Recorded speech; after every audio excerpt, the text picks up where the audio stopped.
우리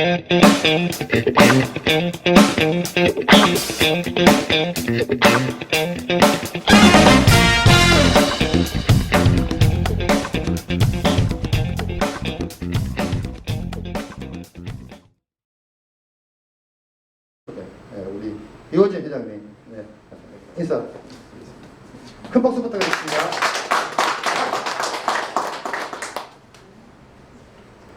다음은 바로 우리 연구소 조소장님, 바로 우리 오늘의 핵심입니다. 브리핑 있으시니까 이렇게 귀를 쭉 세우시고 많이 경청해 주시면 감사하겠습니다. 안녕하십니까. 저는 IPFS 한국 데이터센터 기술을 총괄하고 있는 조정현이라고 합니다.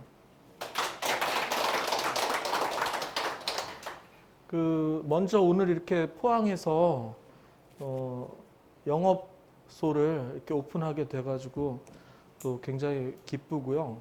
1년여 동안 데이터센터 부평에 또 이호진 회장님께서 설립하시고, 그다음에 광주, 전주를 거쳐서 이렇게 영업도 시스템도 또 전국적으로 갖추고 계신 데 대해서 저도 같이 함께하게 돼서 정말 감사하게 생각하고 있습니다. 오늘 오신 분들한테 그동안에 여러 번 이렇게 제가 브리핑을 했는데요. 그래서 좀 IPFS 시스템에 대한 이해도도 더 높이고 또 새로운 어떤 IPFS 비전에 대해서 좀 오늘 설명드리려고 이렇게 나왔습니다.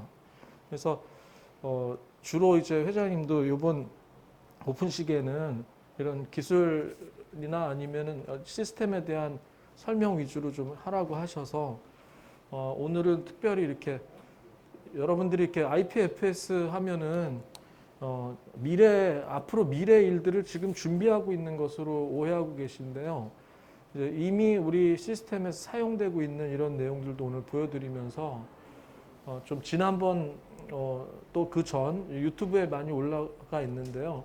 좀 중첩되는 부분은 조금 짧게 하고 그리고 새로운 부분 위주로 좀 설명을 드리고자 합니다.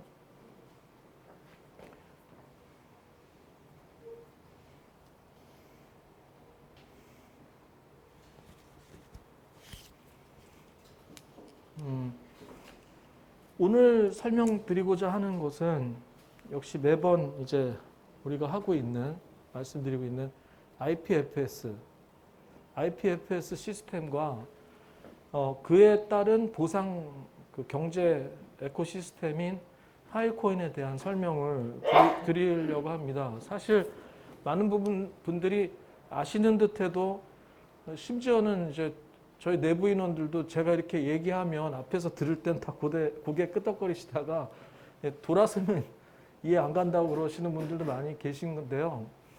그래서 이게 사실 굉장히 미래지향적인 시스템이라서 어려운 것 같지만 또 아주 쉬운 부분이 많이 있습니다. 그래서 자세히 설명을 드리겠습니다.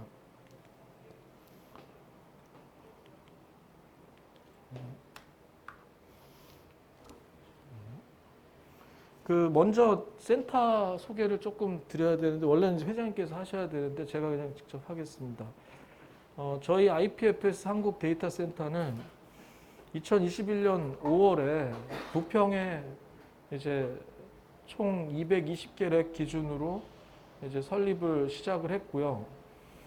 당시에만 해도 역시 국내에선 제일 큰 현재까지도 그런 데이터 센터, IPFS를 하는 데이터 센터로서는 유일한 이제 그런 장소입니다. 그래서 저희가 또 사용한 시스템이 사실상 당시에 시작되는 IPFS 시스템을 시작하는 회사들 중에는 가장 고성능의 그런 시스템으로 시작을 했습니다. 물론 이제 이런 의견은 회장님께서 또 그렇게 강력하게 주장을 하셨는데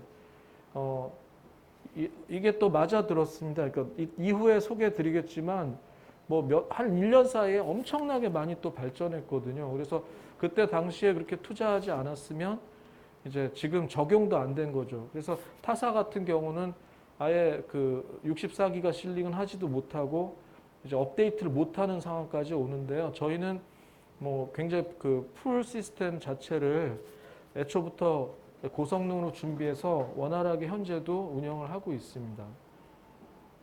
그리고 이제 저희 시스템의 특징 중에 하나가 보안인데요. 여러분들이 가지고 계시는 이제 파일 코인을 이제 지갑에 넣고 또 그것들을 받아들일 때 이제 그 배분하는 시스템이 노출이 되게 되면 주소가 해킹이 됩니다. 그래서 굉장히 좀 쉽게 어떤 면에선 쉽게 해킹을 해서 그 배분 지갑을 소위 다 털어가는 그런 어떤 범죄를 저지르는 경우도 있는데 중국이나 뭐 북한에서도 많이 하는데 저희는 애초부터 그 지갑 주소나 이런 것들을 다 숨겨서 완전히 보안을 이제 철저하게 하고 있는 중입니다. 그리고 저희가 이제 저희 IPFS 한국 데이터 센터의 가장 특징적인 시스템이 이제 전자 지갑 시스템입니다. 물론 뭐 전자 지갑 쉽게 다른 어떤 업체들도 다 있지 않을까 이렇게 생각을 하실 텐데요. 이게 파일 코인은 현재 이더리움이나 다른 어떤 비트코인 같은 지갑 체계가 뭐 존재하지 않고 있습니다. 그 API라고 그래서요. 그 사용자들, 고객들이 만들 수 있는 그 도구가 없어요. 그러다 보니까 이제 지갑을 구성하는 게 굉장히 단순하게 거기에 그냥 코인을 전송하는 정도로밖에 할 수 없고 한 여러 제약이 많은데 그러다 보니까 자체 지갑, 그런 모바일 월렛을 휴대폰에 이렇게 갖고 있기가 힘든데 저희는 자체 지갑을 애초부터 시작하면서부터 개발해서 코인을 자동으로 배분해서 자기 어떤 보상을 실시간으로 확인하실 수 있고 그것을 또 출금을 자기 의지대로 출금을 하실 수가 있습니다. 그러다가 만약에 또 실수가 나오게 되면 저희는 센터에서 실수 내용을 확인하고 다시 그거를 반출할 수 있게 회수할 수 있는 시스템까지 갖고 있거든요. 그리고 이건 아까 말씀드린 대로 이제 보안화돼서 지갑 주소나 이런 것들은 다 이제 공개가 안 되는 거죠. 저희만 갖고 있는 유일한 시스템입니다. 그리고 저희 또 특징이 뭐냐면 이런 이 IPFS로 해서 그 실링하는 어떤 다른 업체들이 대부분 다 인터넷 베이스에서 무슨 풀이라고 그래가지고 이제 어떤 코인을 주는 것처럼 이제 포인트로 이렇게 숫자를 써주면서 이렇게 그 배분을 해주는데 저희는 실제 그 모 계좌에 그 코인을 갖고 있으면서 실시간으로 배분을 해주기 때문에 뭐 기다리거나 뭐 지연이 되는 사태는 전혀 나오지 않고 있고요. 이제 자동 배분 시스템을 갖고 있어서 이제 배분할 때 실수나 이런 것들도 안 나오는 그런 시스템을 미리 개발해 놓은 상태입니다.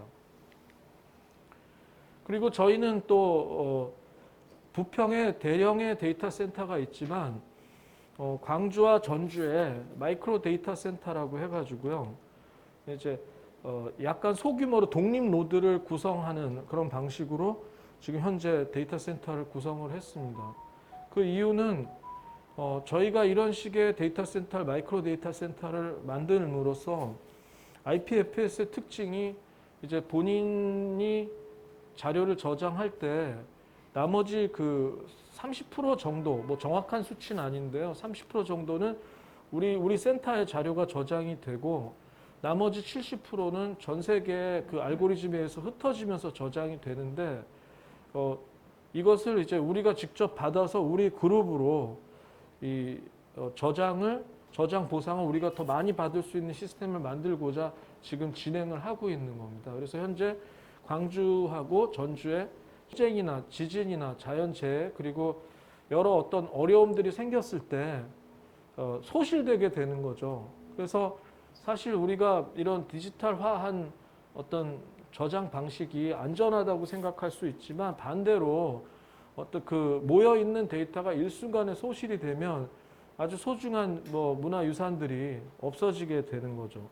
근데 IPFS에다 저장을 하게 되면 다 분산돼 있기 때문에 분산이라는 것은 지금 이런 식으로 과거에는 각각의 컴퓨터에 있는 그 데이터들이 한 군데 모여서 이렇게 저장이 됐으나 IPFS는 각각의 스토리지가 서로 이제 이렇게 그물망처럼 이렇게 묶이기 때문에 이쪽이 끊어진다고 하더라도 이렇게 모여서 데이터가 구성이 되는 겁니다. 그래서 절대로 이제 없어지지 않을 수 있고, 그게 이제 정부가, 중국 정부 같은 경우는 중앙에서 검열을 많이 하는데요. IPFS의 그 사고가 탈중앙화기 때문에 검열 같은 걸 절대 못하는 이런 시스템으로 이제 만들 수가 있는 거죠.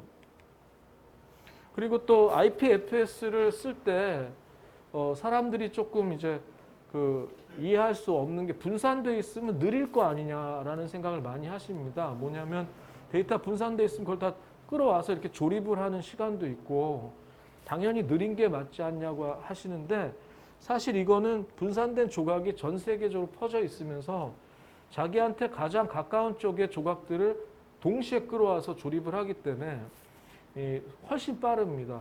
그래서 굉장히 IPFS 시스템을 쓰게 되면 더 이제 저렴하면서도 빠른 시스템을 이제 제공할 수가 있는 거고요.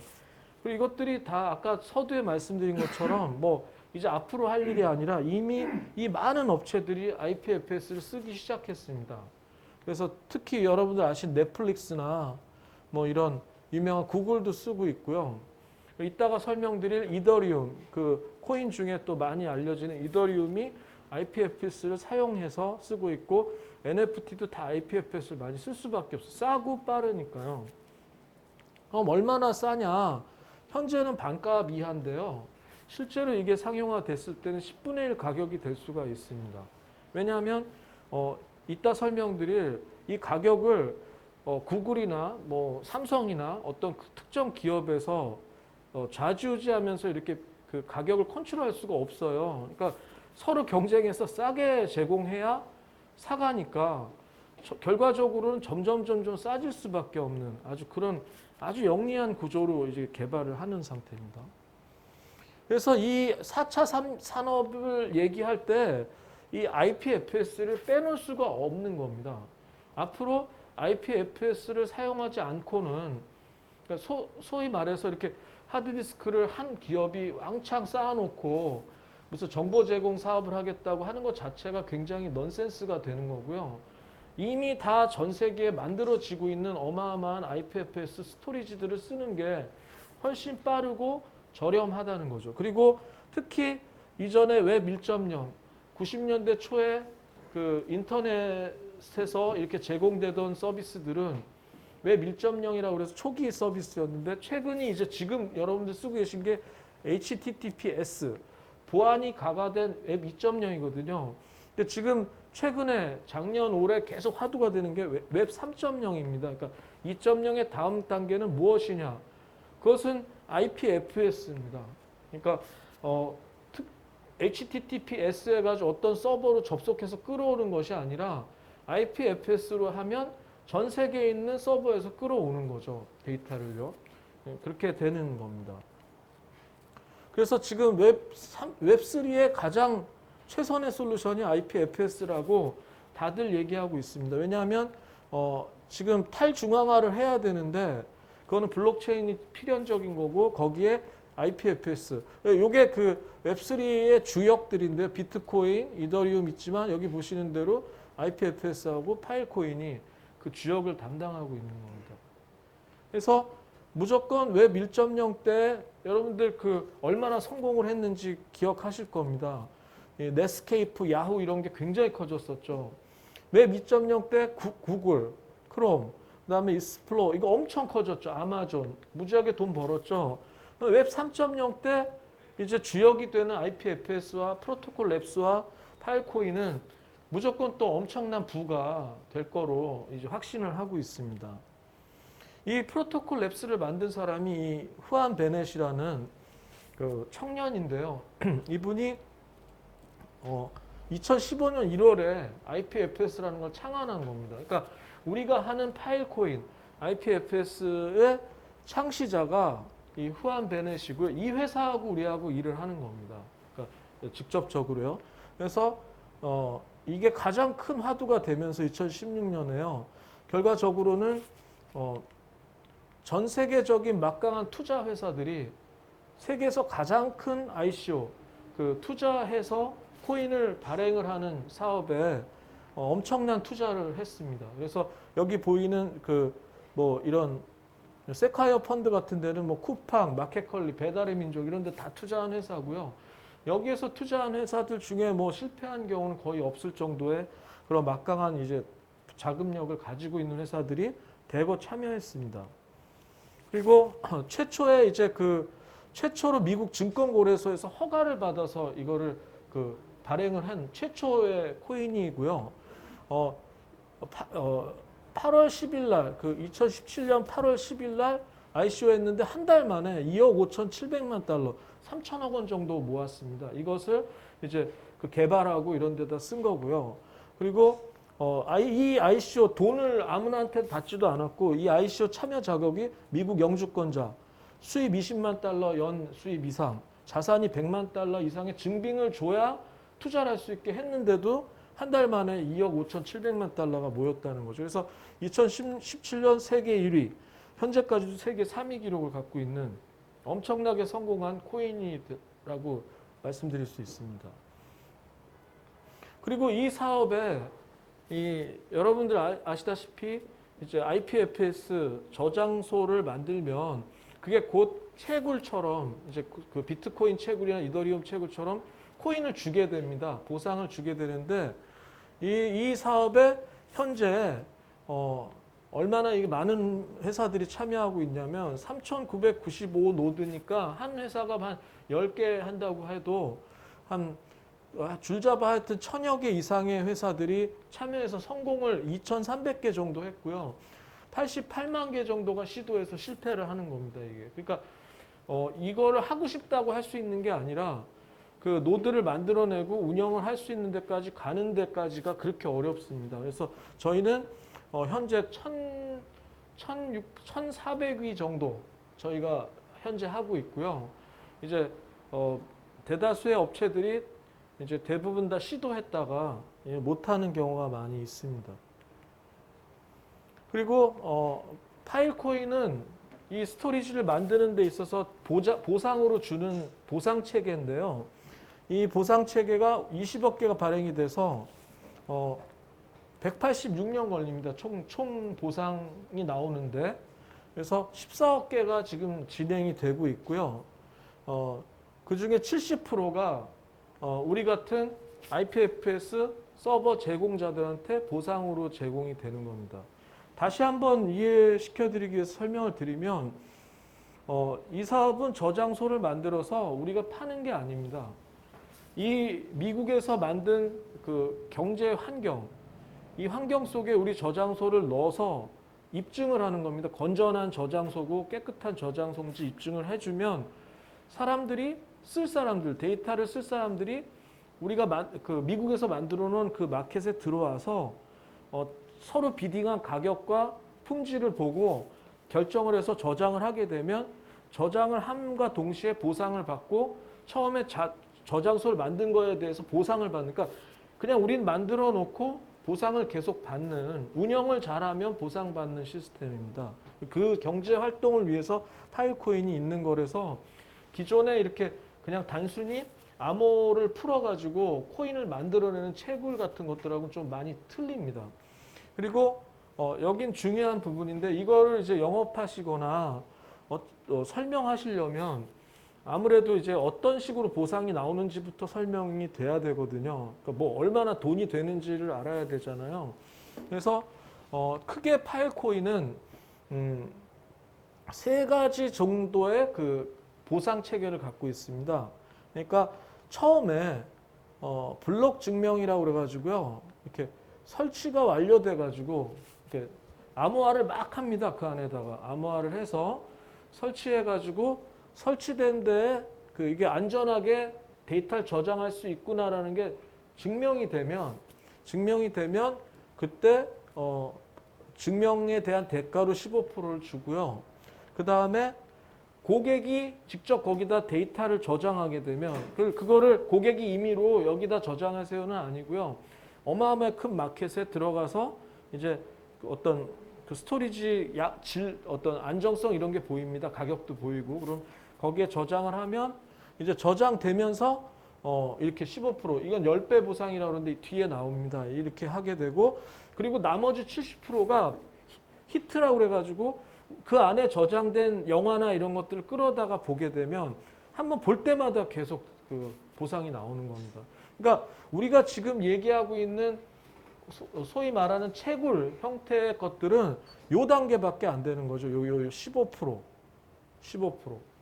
그냥 그래서 그 저장소가 만들어졌구나 하고 보여주면 그러면 15% 주는데 나머지 보상이 이렇게 큽니다. 그래서 아직은 나머지 저장하고 검색 쪽이 지금 거의 끝나가고 있거든요. 개발이. 그 진행이 되고 있는데 이것까지 이제 되게 되면 기존의 보상보다 훨씬 많은 보상들을 현재 지금 어떻게 보면 구매하시거나 투자해 놓으신 섹터, 섹터에 계속 이제 보상이 나오게 되는 겁니다. 그래서 굉장히 수익이 많이 발생되는 그런 사업이 되는 거고요. 사실 그 파일코인은 아까 말씀드렸지만 2017년에 처음으로 ICO를 시작을 해서 2020년에 시스템 완성이 됐습니다. 10월에.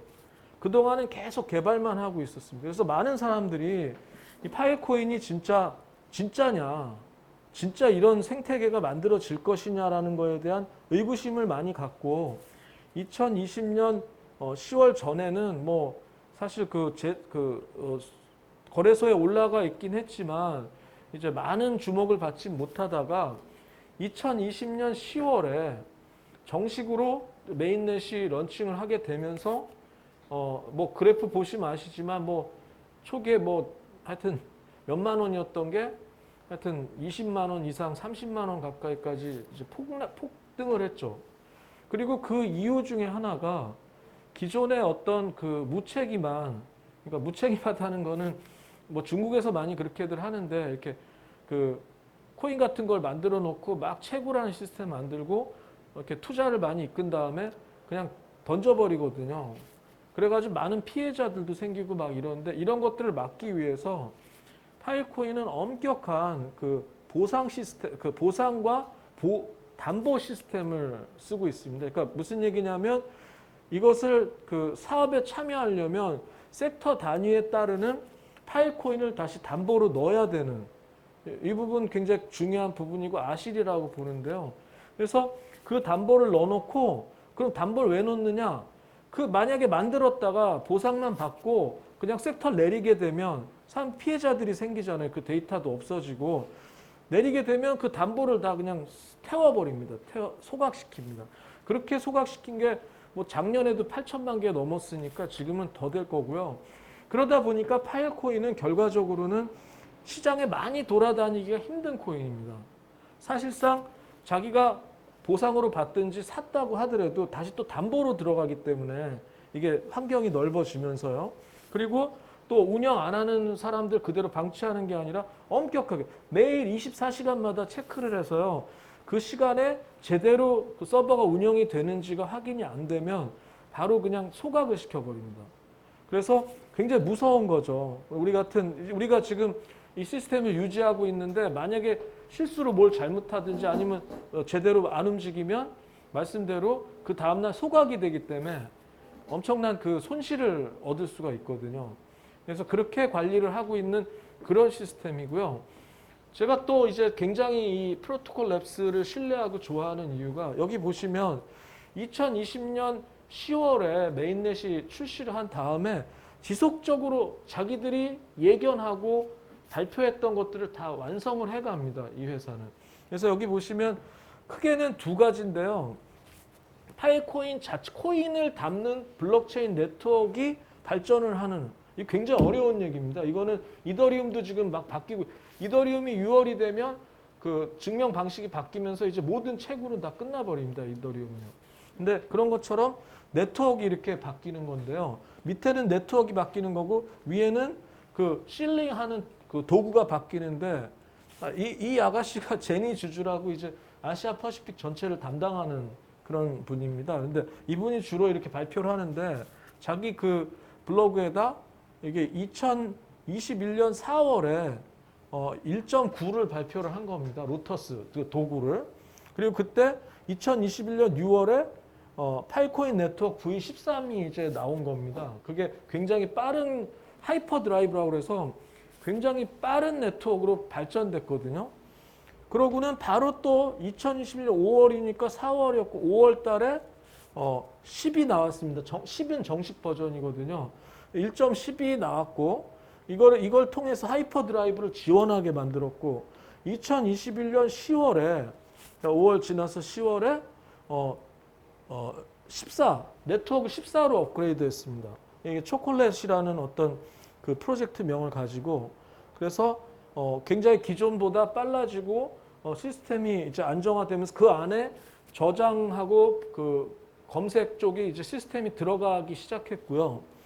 2022년 3월에 V15 업데이트가 되고 로터스 V15가 업데이트되고 네트워크도 15로 올려줬습니다. 2월 18일 날. 이게 무슨 의미냐면 지속적으로 엄청난 투자를 하면서 개발을 하고 있고 그걸 반영하고 있는데요. 기존에 우리가 처음에 작년 초에 접근했던 이거 모르겠다는 것들이 이런 데서 다 나오더라고요. 이제 새로 업데이트 되면서 그쪽에서 제시한 기존에 실링해 놓은 걸 어떻게 쓰는지 또 검색 어떻게 하고 이런 것들이 다 나와서 하나하나 개발이 되는데 거의 뭐 6월, 10월 뭐 이렇게 되고 4, 5개월마다 한 번씩 계속 업데이트 됩니다. 그래서 우리에는 굉장히 좀 괴로운 일이기도 해요. 왜냐하면 이게 업데이트 한 번 되면 전체 다 갈아줘야 되거든요. 그러니까 전체 서버들을 다 업데이트 해줘야 됩니다. 다 내리고요. 그리고 방식도 달라지고 이런 것들을 스스로 공부해야 되는데 그리고 사실 그거를 또 못 쫓아가면 업데이트를 못하면 다 폴트가 납니다. 다 떨어집니다. 왜냐하면 네트워크가 안 맞아 버리니까 강제로 이제 바뀌거든요. 그러니까 이거는 곧 뭘 의미하는 거냐면 이 파일코인, IPFS를 하려면 지속적으로 기술 개발을 안 하는 회사들은 그냥 도태되라라는 겁니다. 그냥 없어져라, 망해라. 실제로 다 망해버립니다. 그걸 못 맞춰서 한 달, 두 달 업데이트 못하고 있으면 제가 아까 말씀드린 넣어놓은 담보가 계속 소각이 되는 겁니다. 그래서 다 태워져가지고 담보가 제로가 되고 다 태워지고 나면 마지막에는 그냥 빚이 남습니다. 거기. 그 노드를 다시 살리려면 돈을 내고 살려야 되는 그런 지경까지 가는 아주 무서운 시스템을 만들어서 이 네트워크가 아주 건전하게 스토리지가 유지될 수 있게 이렇게 만든 겁니다. 그러면 요번에 최종적으로 지금 업데이트 한 거에 뭐가 들어가 있길래 이렇게 많은 그 숫자가 나왔는지 업데이트가 됐는지 이제 얘기를 드리고 싶은데 오늘 사실 나머지는 지난번에 이미 다 말씀 많이 드렸던 거고 오늘 주안점은 이겁니다. V15 아까 얘기한 이 V15 업데이트가 되면서 오스냅이라는 게 나왔고요. 오스냅은 이렇게 딱 이렇게 해가지고 스냅하는 겁니다. 뭐 타노스가 이렇게 핑거 스냅하듯이 그래서 실제 진성 데이터, 고객 데이터하고 우리가 만들어 놓은 실링된 섹터하고 이렇게 바꿔치기 하는 거죠. 바꿔가지고. 그러니까 기존에 실링을 해놓으면 예전에 다른 이제 업체들이 그런 실링 필요도 없다. 뭐 이런 얘기들도 많이 하고 있습니다. 막 헷갈리게. 그 왜 그랬냐면 거기에다가 어차피 그건 다 버리고 진짜 데이터 담으려면 다 다시 풀려서 다시 해야 된다. 이랬는데 저는 그렇게 안 봤거든요. 근데 그게 이 15가 나오면서 이렇게 딱 바뀌어지는 거고 그거보다 너무너무 중요한 개념이 나온 게 이 FVM이라는 겁니다. 여기 보시는데 FVM, 파일코인 버추얼 머신이라는 의미인데요. 이 FVM이 도입이 된 겁니다. 그래서 이거는 2021년 중후반부터 얘기가 되기 시작했는데 쉽게 설명드리면 뭐 여러 가지 복잡하게 말씀드렸는데 쉽게 설명드리면 고객들한테 그 수많은 그 엄청나게 많은 스토리지들을 이렇게 제공을 하면서 이렇게 관리를 해나간다는 게 엄청나게 어려운 일이잖아요. 어디다 넣고 빼고 뭐 삭제도 하고 데이터를 올리고 이런 부분들을 가상화시켜서 추상적으로 스마트 컨트랙을 통해서 이렇게 바로 제공 가능하게 이렇게 추상화 개념 같은 겁니다. 여기 보시면 뭐 무슨 이상한 이런 블럭들이 있잖아요. 이 블럭들이 막 움직이면서 이 블럭이 바로 스토리지를 의미하는 것 같습니다. 그래서 이게 유동적으로 그러니까 우리가 부평 데이터 센터에 뭐 어떤 반지의 제왕이라는 영화를 담는다 하면 부평 데이터 센터 쪽에 데이터가 들어가면서 일부 조각이 거기 들어가고 나머지 조각들이 이제 흩어지는 거죠. 그래서 그것들이 나중에 맞춰지고 하는 그 개념이 이제 도입이 돼서 사용자들이 도저히 머리로 생각할 수 없는 개발자들이 그런 것들을 가상화시켜서 출시를 했는데 이게 또 재밌는 게 뭐냐면 이더리움 아시죠? 여러분 이더리움이라는 그 비트코인 다음으로 가장 그 많이 사용되는 오히려 비트코인보다 훨씬 더 시스템이 그 유연한 이더리움이 이 이더리움 버추얼 머신을 쓰고 있거든요. 그러니까 얘네하고 지금 호환을 하려고 하고 있습니다. 그래서 이더리움이 올해 6월에 그 지분증명 방식을 바꾸면서 이런 그 이더리움의 블록들을 움직이는 체계들을 그 뒷단을 IPFS로 쓰게 하는 겁니다. 그러니까 이더리움 발전되고 파일코인도 같이 발전되는 거죠. 그래서 결과적으로는 이제 점점점 공존하면서 여러 업체들하고 같이 공존해 나갈 걸로 이제 예견하고 이거는 뭐 내용을 잘 모르셔서 그렇지만 굉장한 겁니다. 굉장한 기술적 발전과 그리고 그 효과가 나올 겁니다. 이게. 그래서 이렇게 할 수 있는 회사는 어떤 다른 회사 뭐 카카오, 클레이튼 이런 거 다 이더리움 기반입니다. 이더리움 뭐 저도 뭐 코인 여러 개 만들어 봤지만 그 이더리움 기반에다 만드는 건 어렵지가 않습니다. 이렇게 독자적으로 만들면서 이더리움하고 같이 공생할 수 있는 가상화 체계를 만들어낸 거죠. 굉장히 기대를 하고 있고요. 그리고 이제 올해부터는 파일코인 플러스라고 그래가지고 실제 데이터를 담는 이제 이런 그 사업이 진행되고 있습니다. 그래서 아까도 말씀드렸지만 이런 식으로 보상이 어떻게 되냐면 섹터를 이렇게 만들어 놓으면 여기에 데이터가 담기면서 이렇게 보상이 나오고 섹터 만들 땐 한 개씩 나오다가 데이터 담기면 10배가 나오는 거죠. 10배 보상. 그래서 굉장히 많은 보상이 실제 데이터가 담기면서 이제 발생이 되기 때문에 우리는 제일 주력을 해야 될 것이 데이터를 담을 수 있는 스토리지의 건전성. 그러니까 네트워크도 좋아야 되고 보안도 잘 돼야 되고 한 번도 이제 장애 없어야 되고 이런 부분들로 이제 그 유지해 나가야 되는 그러면은 이제 우리가 많이 팔리는 거예요. 그러니까 좋은 걸 만들어 놓으면 자동으로 센터에서 많이 팔리는 뭐 그런 시스템이 될 수 있습니다.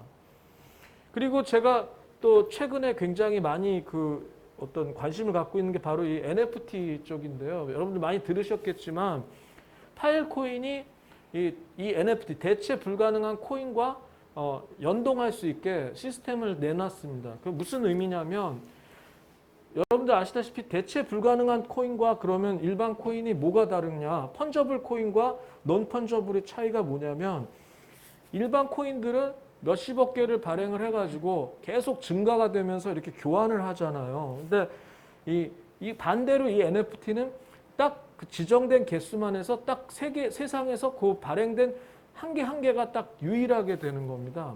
그 소유주도 딱 정해지고 처음에요. 그래서 그렇게 돼서 여러분들 아시다시피 이런 식으로 뭐 그림 같은 거 이런 거 많이 요즘에 디지털화한 거를 이제 NFT에 붙여서 뭐 팔고 그러잖아요. 근데 이것들을 사실 그 주소하고 주인 이런 정보만 담는 거지 블록체인에는요. 이 이미지를 다 담으려면 어마어마하게 많은 양의 스토리지가 필요한 겁니다. 인터넷 어딘가 담겨 있어야 되잖아요. 또 그게 어느 서버에 담겨 있다 없어져 버리면 큰일 나잖아요. 그러니까 무조건 NFT는 파일코인하고 이렇게 같이 일을 해야 되는 겁니다. 그래서 주소도 파일코인으로 발행을 하고 그리고 그 NFT도요.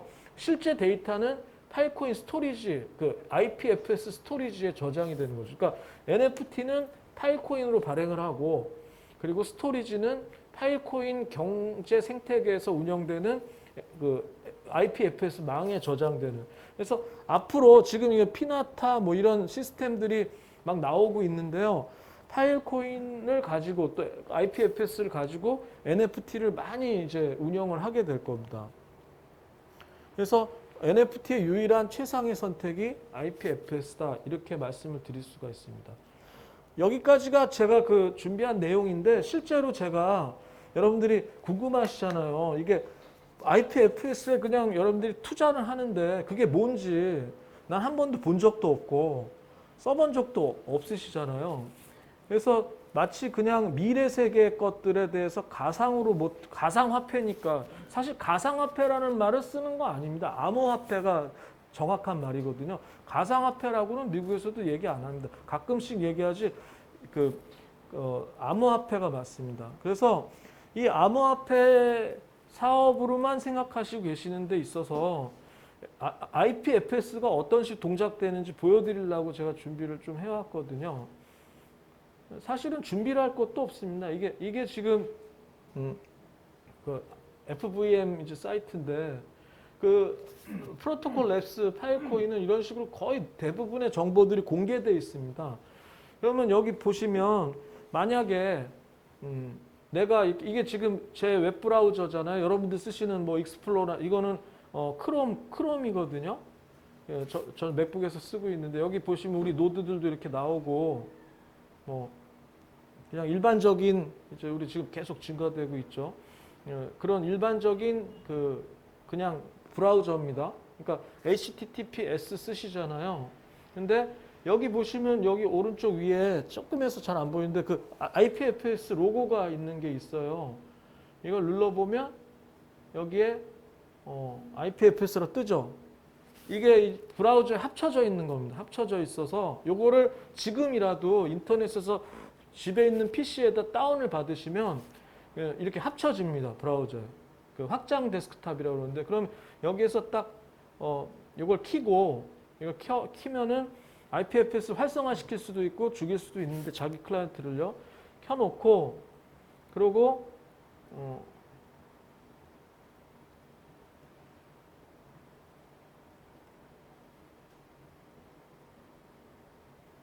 마이노드로 들어가 보면 이렇게 내 데스크탑하고 전 세계에 연결된 IPFS 스토리지 피어들을 보실 수가 있어요. 여기 점들이 있고 여기 보면 605개가 지금 연결이 돼 있죠. 뭐에 연결돼 있냐면 제가 테스트로 3.3기가의 IPFS에다가 제가 예전에 그 블록체인 강의를 한 영상을 이렇게 올려봤어요.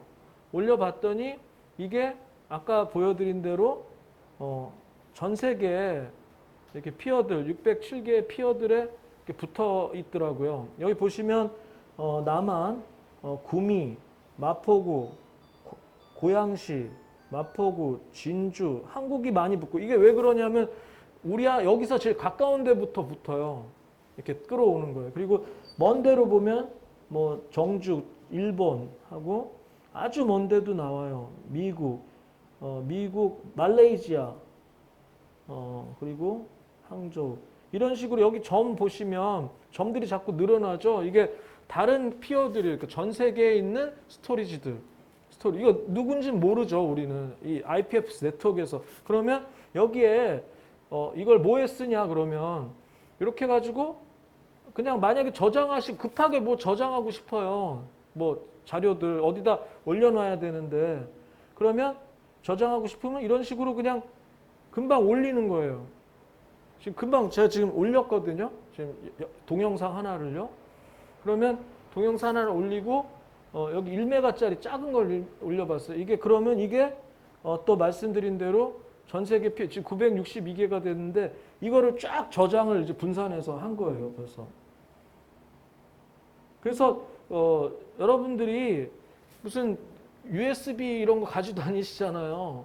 필요가 없어요. 이제 앞으로 네트워크만 되면 물론 지금도 원드라이브나 뭐 구글 드라이브 같은 거 쓰고 계신데 그거보다 더 쉽게 되게 싸게 지금은 공짜예요. 공짜. 지금은 이제 돈을 안 받고 있어요. 이게 많이는 안 주고요. 왜냐하면 아직은 그런 아직은 많이 보편화 안 됐으니까 저는 지금 한 3.3기가 지금 쓰고 있거든요. 근데 훨씬 더 많이 쓰실 수가 있어요. 그러면 사실상 현재 지금 당장이라도 요거 데스크탑 깔아놓고 여러분들이 그냥 쓰시면 바로 사용이 되는 거예요. 여기 보시면 자기 PC에서 그 IPFS 다른 피어들로 연결돼서 나간 데이터 양들이에요. 그리고 이렇게 했을 때 이거는 공짜지만 이제 우리가 상용화된 마켓으로 들어가서 뭐 넷플릭스가 자기네 영화 전편을 IPF에서 쫙 밀어넣어요. 그럼 그때 가격, 그때 그 마켓에 올라 있는 가격대로 해가지고 넷플릭스는 파일코인으로 지불을 하는 거예요, 돈을요. 그러면 그 코인이 우리 센터로 들어오는 거죠. 그거는 우리가 이제 그 데이터가 들어왔기 때문에 아까 보여드린 10배 보상에 의해서 이제 지급을 하는 거고, 그 지급된 게 다시 우리 투자자들한테 우리 배분 시스템에서 자동으로 분배되는, 그러니까 엄청 큰 생태계를 만들어낸 거예요. 이게 그 파일콘이라는 매개체를 가지고. 그래서 앞으로 미래 사회는 막 그냥 뭐 어디 쫓아가가지고 공사해가지고 뭐 무슨 건설해가지고 거기서 무슨 그 준공 허가 받고 뭐 납품 완료증 받고 검수하고 이럴 필요가 없어요. 그런 사업이 아니에요. 미래, 그리고 뭐 도급대로 돈 받고 은행에서 체크, 그게 아니라 이거는 미래 4차 산업은 뭐냐면 우리가 가진 개념 가지고 시스템을 만들어요. 이렇게. 그러면 만든 시스템을 전 세계적인 판매 체계인 그 파일코인 마켓에서 자동으로 스토리지를 팔아주고, 자동으로 그 팔아진 스토리지의 보상이 자동으로 들어와서 자동으로 내 계좌까지 들어오는 거예요. 그런 체계가 앞으로 4차 산업 시대에 돈 버는 체계인 겁니다. 그래서 이거를 다시 말씀드리지만 처음에 접근할 때는 무슨 파일코인 뭐 채굴해가지고 파는 그런 사업으로 조금 오해하실 수 있는데, 오해가 아니라 사실 거기밖에 안 보여요. 그게 보상이 커 보이니까. 근데 이것은 다시 말씀드리지만 여러분들이 무슨 어떤 뭐 그냥 예전 3차, 2차 산업으로 보면 이런 아파트나 어떤 부동산을 만들어 놓으신 거나 똑같아요. 거기에 입주자들이 입주되면 돈 받잖아요.